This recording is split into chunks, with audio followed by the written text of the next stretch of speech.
মুখে রুচি নাই অথচ গরম ভাতের সঙ্গে মাছ ভাজি দেখলে এক প্লেট করে ভাত খেয়ে ফেলে। আসসালামু আলাইকুম সবাইকে, আশা করি আপনারা সবাই অনেক ভালো আছেন।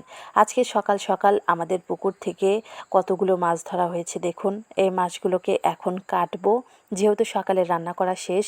এই মাছগুলো এখন আর রান্না করা হবে না, একদম বিকেলে রান্না করতে হবে।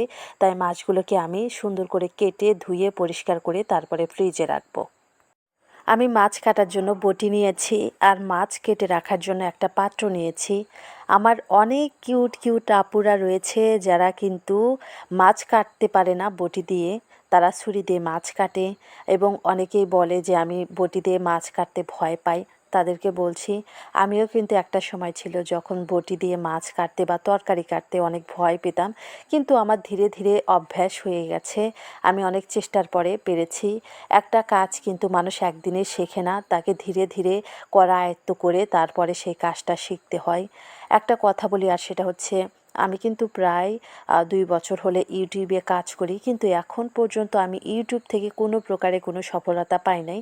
আমি যখন প্রথম ইউটিউবে এসেছিলাম তখন কিন্তু আমি কিছুই পারতাম না, থাম্বনেল ডিজাইন, ভিডিও এডিটিং করা কিছুই পারতাম না। তারপরে ধীরে ধীরে ধীরে ধীরে আমি অন্যদের দেখি, অন্যদের দেখে শিখি, মনের মধ্যে প্রবল ইচ্ছাশক্তি ছিল। এই সব দিয়ে আমি এখন সব ইউটিউবের কাজই পারি, সব কিছুই পারি। আল্লাহর রহমতে আমি একদিন সফলও হব, আপনারা যদি সাপোর্ট করেন। আর আমার আল্লাহ যদি আমার সহায় থাকেন, তাহলে অবশ্যই একদিন আমি আমার জীবনের সফলতার গল্প আপনাদেরকে শোনাবো। আপনারা দয়া করে সবাই আমার এই ছোট্ট চ্যানেলটাকে সাবস্ক্রাইব করে দিবেন। আর যদি ভিডিওটা ভালো লেগে থাকে দয়া করে লাইক, কমেন্ট, শেয়ার করে দিবেন। অনেক মানুষই আছে যারা একটা কাজ পারছে না, বারবার সেই কাজে ব্যর্থ হচ্ছে বলে সেখান থেকে সরে আসছে, রাগ করতেছে যে না আমি আর এই কাজটা করব না, যেহেতু আমি এই কাজটা পারতেছি না। তাদেরকে বলবো যে চেষ্টার কোনো বিকল্প নেই, আপনি চেষ্টা চালিয়ে যান, কখনোই আপনি হাল ছাড়বেন না।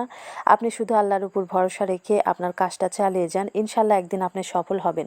আমি কিন্তু আমার এই কাজে মোটামুটি ব্যর্থ ধরলেই হয়। আমি কিন্তু অনেক দিন যাবতই চেষ্টা করছি, অনেক চেষ্টা করেছি, আমার যে কত কষ্ট হয়েছে। আমার যত আত্মীয় স্বজন আছে, পৃথিবীতে যত মানুষ আছে, তারা না জানলেও কিন্তু আমার আল্লাহ খুবই ভালো করে জানে। আমার আল্লাহ কিন্তু জানে যে আমি এখানে কত কষ্ট করতেছি। আমার যারা আত্মীয়রা আছে তারা কিন্তু জানে যে আমার একটা চ্যানেল আছে, আমি সেখানে কাজ করি।